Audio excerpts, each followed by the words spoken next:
নমস্কার। আমার সকল ইউটিউব এবং ফেসবুকের সকলকে আমার আন্তরিক প্রীতি অভিনন্দন ভালোবাসা। আমি গুরুজি উত্তম শাস্ত্রী বলছি। আপনাদের সাথে আজকে একটা বিশেষ তথ্য আমি জানাবো।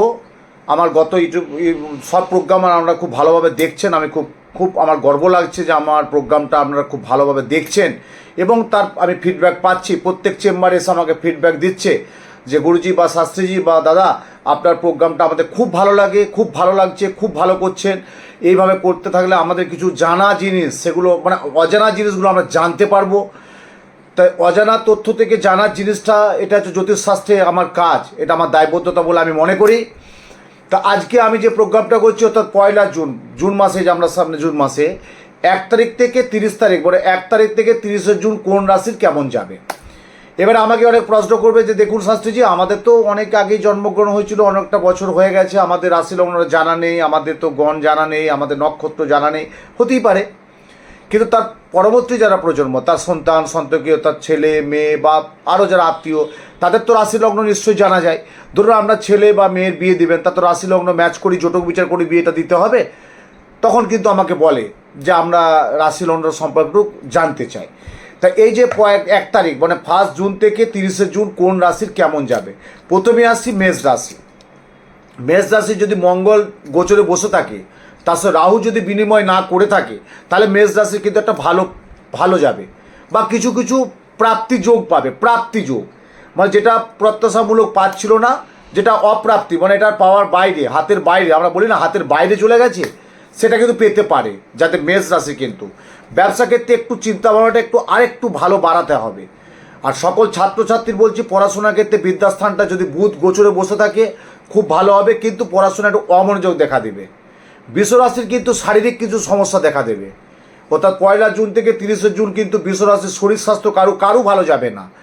নিজের যা রাশি যাই হোক বা সেই রাশি অনুগত বা সেই রাশির যদি কেউ বাড়ির ফ্যামিলি কানেক্টেড থাকে, ধরুন আমার বাবা আমি ব্লাড, আমার মামা মাতুল আমি ব্লাড, আমার বোন আমি ব্লাড, আমার দাদা আমি ব্লাড, আমার ভাই আমার ব্লাড, তাহলে সেই ব্লাড সার্কেল থেকে বললাম বৃষরাশির 1 জুন থেকে 30 জুন শরীর স্বাস্থ্য কারো কিন্তু খুব একটা ভালো যাবে না। ব্যবসার দিক থেকে তুলনামূলক একটু ডাউন হবে কিন্তু ব্যবসার দিকে তুলনামূলক ডাউন হবে। আর পড়াশোনার ক্ষেত্রে সমস্ত জাতক জাতিকাদের উদ্দেশ্যের বলে আমি সবসময় স্বাস্থ্য, ব্যবসা, অর্থ, বিদ্যা, বুদ্ধি এটাকে আমি সবসময় গ্রহণ করি। মানে আমি আমার জ্যোতিষশাস্ত্র এই প্রোগ্রামের মাধ্যমে এটাকে বেশি প্রায়োরিটি দিই। তা সে কারণে বিদ্যার ক্ষেত্রে ভালো জায়গা আছে। মিথুন রাশি বলছি একটু কি আনমনা হয়ে যাবে, মানে একটু হচকিতভাবে, আমরা বলি না আতঙ্ক, একটা ভয়, একটা ভীতি, এই নার্ভাস কিন্তু আসবে। মিথুন রাশির জাতক জাতিকা যাদের রাশি, তাদের একটা নার্ভাস কাজ করবে। ফোকাস দেবে কিন্তু ফোকাসটা কাজে লাগাতে পারবে না। চেষ্টা করবে, চেষ্টায় কিন্তু সে তার খামতি এসে যাবে, মানে নার্ভাস ভাব থাকবে মিথুন রাশির। কিন্তু দেখবেন 1 জুন থেকে 30 জুন মিলিয়ে নেবেন আমার কথাটা, এটা কিন্তু মিথুন রাশির ক্ষেত্রে বললাম। এবং পারিবারিক একটা কলহ কিন্তু আসবে। যারা বিবাহিত দাম্পত্য, একটা কলহ কিন্তু মিথুন রাশির কিন্তু আসবে। ছোটোখাটো একটা মতবিরোধ দেখা দেবে। কিন্তু যারা মিথুন রাশির 2024 অর্থাৎ জুন মাসের 1 তারিখ থেকে 30 জুন কিন্তু যারা গাড়ি ড্রাইভ করে, বাইক ড্রাইভ করে, খুব সাবধান সতর্কতার মধ্যে থাকবে। কিন্তু কর্কট রাশি যারা জাতক বা জাতিকা, তাদের কিন্তু তুলনামূলক 1 জুন থেকে 30 জুন কিন্তু ভালো টাইম। যেহেতু তাদের শনিটা খুব ভালো জায়গায় বৃক্কি বসে আছে, শনি যদি কর্কটের অবস্থা থাকে আর বৃহস্পতি যদি গোচরে থাকে, তাহলে শনি এবং বৃহস্পতির ট্রানজ্যাকশন ওদের খুব ভালো টিউনিং দেয়। হয়তো সবাই একটা শনি মনে একটা আতঙ্ক, শনি মনে ভয়, একদম করবেন না। শনি হচ্ছে দাতা গুরু, শনি কিছু দেয়। কর্কট রাশির 1 জুন থেকে 30 জুন খুব ভালো যাবে বললাম। এবং পড়াশোনার ক্ষেত্রে আরও মনোসংযোগ বাড়াতে হবে এবং বাড়ির যে দায়িত্ববান যারা আছে, যারা পড়াশোনার সাবজেক্টটা দেখে, তাদেরকে একটু আরও বুঝাতে হবে, তার ছেলে মেয়েদিকে একটু বুঝাতে হবে যে এইভাবে কর, একটু বুঝাতে হবে। আসছে কিন্তু সিংহ রাশি, খুব কিন্তু একটা ভয়ঙ্কর রাশি কিন্তু, কেন এখানে রাহু কিন্তু ট্রানজ্যাকশন করছে কার ঘরে? কেতুর ঘরে। সিংহ রাশি কেতু এবং রাহু, যেটাকে আমরা কালসর্প দোষ বলে থাকি। সিংহ রাশি যাতে কালসর্প আছে, তাদের কিন্তু অনেক ক্ষয়ক্ষতি হবে, শারীরিক ক্ষতি হবে, অকারণে বন্ধুবান্ধব থেকে একটা গোলমাল দেখা দেবে, অকারণে থানা পুলিশ আইনি ঝামেলা যাবে, অকারণে একটা মতবিরোধ দেখা দেবে এবং বন্ধুস্থানীয় সাথে একটা গরমিল থাকবে, মিল হবে না। কিন্তু যারা সিংহ রাশি তাদের কিন্তু একটু সাবধান থাকতে হবে 1 জুন থেকে 30 জুন, মিলিয়ে নেবেন কথাটা আমার। যারা রাশি কন্যা রাশি, যারা ব্যবসার সাথে যুক্ত হয়, তারা কিন্তু আরও ব্যবসার চিন্তাভাবনা বাড়াতে পারেন। একটা ব্যবসা করছেন, চিন্তাটা করবে দ্বিমুখী উপার্জনের দ্বিমুখী রাস্তা কিন্তু সুযোগ আছে। কিন্তু যারা এই রাশিটা কিন্তু বললাম সিংহ রাশি, মানে আমাদের কন্যা রাশি যেটা বললাম, কন্যা রাশি কিন্তু ব্যবসার একটা ভাইটাল ভালো জায়গা আছে। এবং বাড়ির পিতামাতার সাইডে কিন্তু খুব একটা ভালো যাবে না। বাড়ির ঊর্ধ্বতন যারা গার্জেন আছে বয়স্ক, তাদের কিন্তু শরীর ভালো যাবে না। আর একটা যেটা আছে কিন্তু, যেটা বারবার বলছি, হওয়া কাজটা কিন্তু খুব বাধা হবে। কিন্তু দেখবেন কন্যা রাশির কিন্তু আমি বললাম এই 1 জুন থেকে 30 জুন হওয়া কাজগুলো কিন্তু একটা বাধা আসবে। আসছে তুলা রাশি, ভয়ঙ্কর মেজাজি হবে, প্রচণ্ড মেজাজি। মানে আমি একটা ভালো রসগোল্লা দিলাম, আমাকে বলছিলাম আপনি তো আমাকে নিম পাতা দিলেন, নিম পাতা খাওয়ালেন, কিন্তু আমি দিয়েছি একটা রসগোল্লা, কিন্তু সে বললো নিম পাতা, উত্তর নেই। আমি দিলাম রসগোল্লা, বলছে সে নিম পাতা দিয়েছে। এটা কিন্তু তুলা রাশির কিন্তু জাতক জাতিকা 1 জুন থেকে 30 জুন এই রাশি 2024 কিন্তু আমি এই মাসটা বলছি। তারপর তো আবার আমি জুনের পর জুলাইটা বলবো, কিন্তু জুন মাসের কিন্তু বললাম। এখানে কিন্তু আবার রবি কিন্তু নিচস্থ আছে, এটা আবার দেখতে হবে, প্ল্যানেট দেখতে হবে। রবি কিন্তু নিজস্ব, যারা কর্মপ্রার্থী তারা কিন্তু বাইরে প্লেসমেন্ট যাওয়ার চেষ্টা করবে, কিন্তু হবে না। আবার সে পুনরায় গমন হচ্ছে, ঘুরে আসতে হবে। মানে জন্মস্থান থেকে কর্মস্থান দূরে কিন্তু নেই। 1 জুন থেকে 30 জুন তুলা রাশি। আসছি বৃশ্চিক রাশি। বৃশ্চিক রাশি আপনারা জানেন, যদি মঙ্গল যদি শুভ থাকে, যারা বিবাহ সম্পর্কে, বিবাহ জাতক এবং জাতিকা, যারা বাড়ির সন্তান এবং কন্যার বিয়ের জন্য যারা যোগাযোগ করছে, তাদের পক্ষে শুভ যুগ। মানে আমরা বলি না 1 থেকে একাধিকবার যোগাযোগ আসবে, অতটা আসবে না।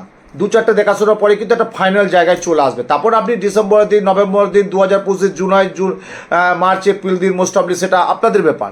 কিন্তু 1 জুন থেকে 30 জুন যাদের বললাম বৃশ্চিক রাশির বিবাহ সংক্রান্ত ব্যাপারে, তাদের যোগাযোগ কিন্তু আসবে। ব্যবসায় তুলনামূলক খুব ক্ষয়ক্ষতি নেই, তুলনামূলক 1 মাসের মধ্যে কোনো ক্ষয়ক্ষতি নেই। কিন্তু একটা জায়গা থেকে আমি সাবধান করে দিচ্ছি, কিন্তু গাড়ি এবং বাইক এই জায়গা থেকে কিন্তু সাবধান থাকবে বৃশ্চিক রাশি। আসছি ধনু রাশি। ধনু রাশি 1 জুন থেকে 30 জুন কেমন যাবে? এই 1 জুন থেকে 30 জুন ধনু রাশির যারা জাতক এবং জাতিকা, তারা এগোনোর চেষ্টা করবে। আমি এটা করতে চাই, আমার ফোকাস আছে, তার মধ্যে ট্যালেন্ট আছে, প্রতিভা আছে, কিন্তু কোনো কারণে সে প্রতিভা ট্যালেন্টটাকে পাচ্ছে না। যারা সঙ্গীত জগতে আছে, যারা চলচ্চিত্র জগতে আছে, তাদের পক্ষে জুন মাসে কিন্তু 1 জুন থেকে 30 জুন টাইমটা কিন্তু খুব ভালো, গোল্ডেন টাইম আছে। 1 মাসের জন্য বলছি কিন্তু আমি, তারপরটা আমি পরে আবার নিশ্চয়ই বলবো। আসছি মকর রাশি। মকর রাশি কিন্তু পরার্থে ক্ষতি করবে। পরার্থে ক্ষতি বলে আমরা কীভাবে থাকি, পরের দ্বারাই ক্ষতি হবে। আপনি একটা কিছু ভালো কাউকে 2 টাকা দিয়ে উপকার করলেন, কিন্তু আপনাকে 10 টাকা বেরিয়ে যাবে, বা আপনাকে বদনাম করবে, ও তো স্বার্থের জন্য দিয়েছে, বা ও আমাকে সেইভাবে দেয় না, এইরকম আপনি করেও কিন্তু নাম পাবেন না। দেখবেন মিলিয়ে নেবেন। কিন্তু 1 জুন থেকে 30 জুন উত্তম শাস্ত্রী বলছে কথাটা মিলিয়ে নেবেন। যারা মকর রাশি তারা নাম পাবে না। কুম্ভ রাশি যারা বিদেশ যাত্রা করবেন, ভারতবর্ষের মধ্যে বেড়াতে গেল, এখানে গেল, ঠিক আছে, যারা বিদেশ যাত্রা, তাদের পক্ষে কিন্তু খুব একটা ভালো না। 1 জুন থেকে 30 যদি কেউ বিদেশে যেতেই হয়, যদি কেউ বিদেশে ভ্রমণ করতে যায়, আমি বলবো এই মাসটা না যায় ভালো। যদি বলে আমার পাসপোর্ট হয়ে গেছে, ভিসা হয়ে গেছে, তাহলে কী করবো? তাহলেও বলবো আপনি প্রোটেকশান নিয়ে যান, প্রতিকার পড়ে যাবেন। কিন্তু নাহলে কিন্তু অকারণে কিন্তু একটা ওখানে কিন্তু আপনাকে পরিস্থিতির মোকাবিলা করতে হবে, কোনো না কোনো একটা জটে ফেসে যাবেন। কিন্তু যারা কিন্তু বললাম কুম্ভ রাশির, কিন্তু তারা কিন্তু যারা বিদেশে যাবেন, যাতে ভিসা পাসপোর্ট ইত্যাদি হয়ে গেছে, তার তো কিছু করার নেই, ক্যান্সেল করতে পারবেন না। যদিও বা যান, একটা অভিজ্ঞ জ্যোতিষীর পরামর্শ নিয়ে তার প্রতিকার নিয়ে কিন্তু যাবেন। খুব বাস্তব কথাটা আমি বলছি। কিন্তু আবার পরবর্তী প্রোগ্রামে আবার সব বলবো। আসছে কিন্তু মীন রাশি। এবারে মীন রাশির কী করবেন? মীন রাশির 1 জুন থেকে 30 জুন দেখবেন নানান ছোট কাজে কিন্তু আপনি পারদর্শিকতা পেয়ে যাবেন। যাদের কনস্ট্রাকশনের ব্যবসা আছে, যারা এই যে বিল্ডার্সের ব্যবসা আছে, প্রমোটিংয়ের ব্যবসা আছে, গাড়ির ব্যবসা যাদের আছে, যাদের যানবাহনের ব্যবসা আছে, তারা কিন্তু খুব ভালো সাফল্য করবে।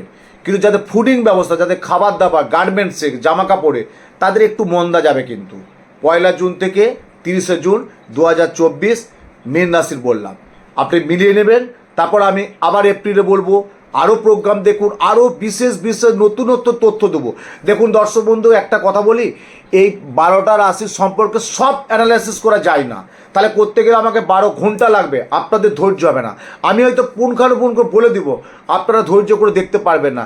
যেটা জিস্ট, যেটা মোক্ষম, যেটা দরকার, সেটা আমি তুলে ধরলাম।